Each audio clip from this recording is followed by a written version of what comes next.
Bring it on. Should I ask you the first one? No, you do the first one. All right, I'll do the first. Okay. No, I'll do the first one. Like, I'll say the first one, you answer the first one. And here we go. And we're going to get it straight here. All right. Barry says... Who leads? I know who leads.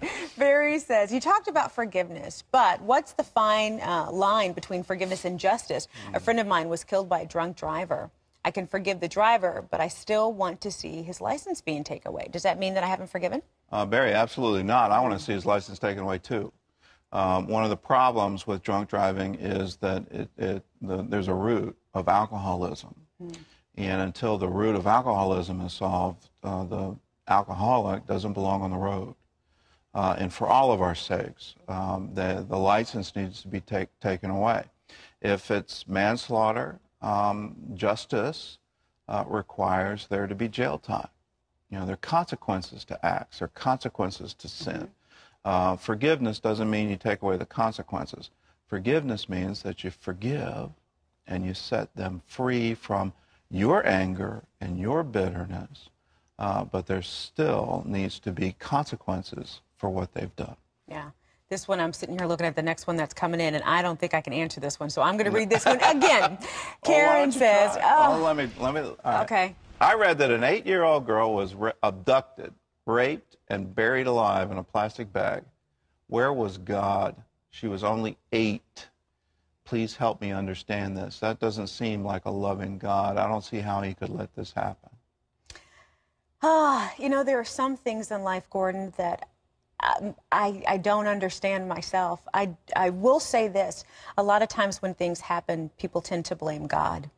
And what we've got to realize is that God has given us free choice and free will with our own particular actions. And so a lot of times, you know, if man does something that we don't approve of, we blame God without holding man accountable. So we have to hold man accountable for that situation. But then at the same time, you do kind of wonder, oh, but that 8-year-old girl, and you know what, Gordon? I don't know. So what do you have to say on that one? Because I really don't know. Well, it's the same answer. God at creation in Genesis gave us, it's not an individual gift, it's a collective gift, us, dominion over the earth. Yeah.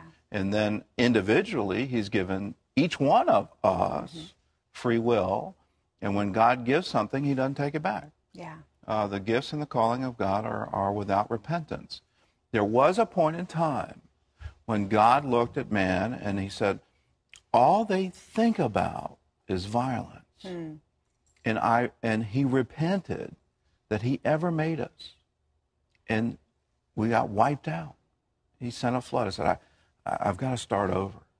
This thing isn't working the way I thought it should work. And all they want to do is kill each other. And then after he'd done that, he repented of doing that.